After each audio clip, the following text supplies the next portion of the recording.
7 வயதுல இருக்கும் பொழுது தன் தாயிடம் போய் அம்மா நான் துறவரம் போறேன்னு கேட்டிருக்காரு. அதற்கு அவங்க அம்மா வந்துட்டு கிச்சன்ல இருந்து போய் கத்தி எடுத்துட்டு வான்னு சொல்லியிருக்காங்க. அவர் எடுத்துட்டு வந்து கொடுத்துருக்காரு. இல்லப்பா இப்ப வேண்டாம். இதே மாதிரி ஒரு 15 நாள் இடைவெளி 20 நாள் இடைவெளியில தொடர்ந்து அவர் கேட்டுக்கிட்டே இருந்திருக்காரு. கேட்டுக்கிட்டே இருக்கும்போது அவருக்கு ஒவ்வொரு முறையும் கத்தி எடுத்துட்டு வான்னு சொல்லியிருக்கிறாங்க. அவர் எடுத்துட்டு வந்து கொடுத்துருக்கிறாரு. அவங்க வேண்டாம் வேண்டாம்னு சொன்னாங்க. இதே மாதிரி ஒரு முறை கேட்கும்போது சரிப்பா நீ இப்ப போ அப்படின்னு சொல்லி அவங்க ஒத்துக்கிட்டாங்க. அப்ப ஏமா நான் இத்தனை நாள் கேட்டப்ப வேண்டாட்டீங்க, இதே கத்தி எடுத்துட்டு வந்து சொன்னீங்க, இன்னைக்கு மட்டும் நீங்க ஏன் என்னை அனுப்புறீங்க அப்படின்னு கேட்டதுக்கு அவங்க அம்மா சொன்னாங்க, இதற்கு முன்பாக நீ கத்தி என்கிட்ட கொடுத்தப்பெல்லாம் கூர்மையான பக்கத்தை என் பக்கம் வச்சுக்கிட்டு கைப்பிடி உன் பக்கம் நீ வச்சிருந்த. இப்ப கொடுக்கும்போது கூர்மையான பக்கத்தை உன் பக்கம் வச்சுக்கிட்டு கைப்பிடியை என் பக்கம் வச்சு நீ நீட்டின.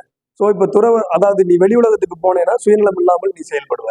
இந்த பக்குவம் வந்து இப்போ உனக்கு வந்துருச்சு, அதனால இப்ப நான் உனக்கு அலோவ் பண்றேன் அப்படின்னு அந்த தாய் கூறுனாங்க விவேகானந்தர்கிட்ட. அதனாலதான் இந்த உலகத்துக்கு விவேகானந்தர் என்ற ஒரு அருட்பெரும் மனிதர் நமக்கு கிடைச்சாரு. அப்ப நீங்க பாருங்க, ஒரு தாயினிடம் இருந்த அந்த பக்குவம் தான் அந்த விவேகானந்தர் என்ற ஒரு மிகப்பெரிய ஆளுமையை நமக்கு வழங்கி இருக்கிறது. ஸோ அப்ப